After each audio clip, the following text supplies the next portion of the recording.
Plate tectonics. Plate tectonics Latin টেকটোনিকাস থেকে এসেছে, প্রাচীন গ্রিক শব্দ ভবন নির্মাণের সাথে সম্পর্কিত। একটি বৈজ্ঞানিক তত্ত্ব যে পৃথিবীর লিথোস্ফিয়ারের বেশ কয়েকটি বৃহৎ টেকটোনিক প্লেট রয়েছে, যা 3 থেকে 4 বিলিয়ন বছর আগে থেকে ধীরে ধীরে চলমান। ধারণার উপর ভিত্তি করে তৈরি, যা 20 শতকের কাছাকাছি প্রথম দশকে বিকশিত হয়েছিল।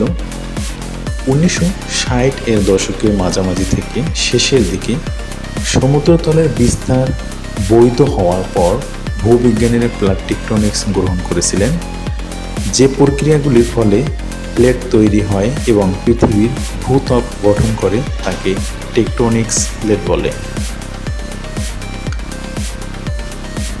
যদিও পৃথিবীর একমাত্র গ্রহ যেখানে বর্তমান সক্রিয় প্লেট টেকটোনিক্স রয়েছে, প্রমাণ থেকে জানা যায় যে অন্যান্য গ্রহ এবং চাঁদগুলিতে টেকটোনিক্স কার্যকলাপ অভিজ্ঞতা রয়েছে, প্রদর্শিত হয়েছে।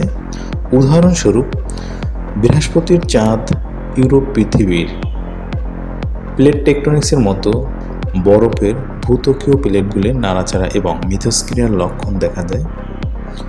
অতিরিক্তভাবে মঙ্গল এবং শুক্রের অতীত টেকটোনিক কার্যকলাপ ছিল বলে মনে করা হয়।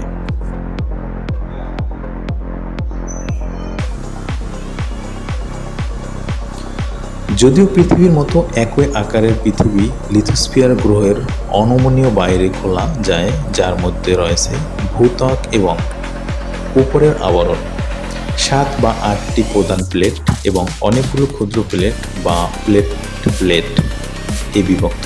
প্লেটগুলি যেখানে মিলিত হয় তাদের আপেক্ষিক গতি প্লেটের সীমানা বা ফল্টের ধরন নির্ধারণ করে।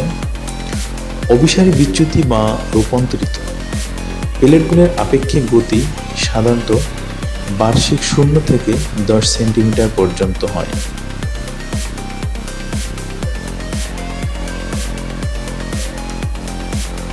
ত্রুটিগুলো ভূতাত্ত্বিক সক্রিয় থাকে, ভূমিকম্প, আগ্নেয়গিরি কার্যকলাপ, পর্বত নির্মাণ এবং মহাসাগরীয় পরীক্ষা গঠনের সম্মুখীন হয়। টেকটোনিক প্লেটগুলো সমুদ্রীয় লিথোস্ফিয়ার এবং ঘন মহাদেশীয় লিথোস্ফিয়ার দ্বারা গঠিত। প্রতিটির উপরে তার নিজস্ব ধরনের ভূতত্ত্ব থাকে।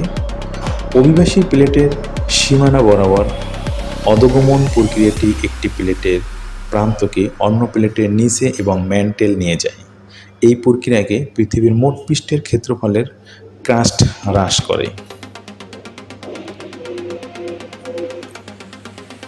সমুদ্রতলে ছড়িয়ে পড়ার মাধ্যমে ভিন্ন প্রান্ত বরাবর নূতন মহাসাগরীয় ভূতত্ত্ব গঠনের মাধ্যমে হারিয়ে যাওয়া পৃষ্ঠের ভারসাম্যপূর্ণ হয়, যা একটি টেকটোনিক্স কনভার্জেন্ট বেল্ট এর মোট পৃষ্ঠের ক্ষেত্রফলকে স্থির রাখে।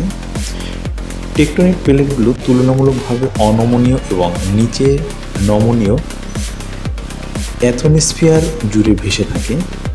ম্যান্টেল পার্শ্বীয় ঘনত্বের তারতম্যের ফলে পরিচলন স্রোত তৈরি হয়, যা পৃথিবীর কঠিন ম্যান্টেলের ধীরে লতানো গতি।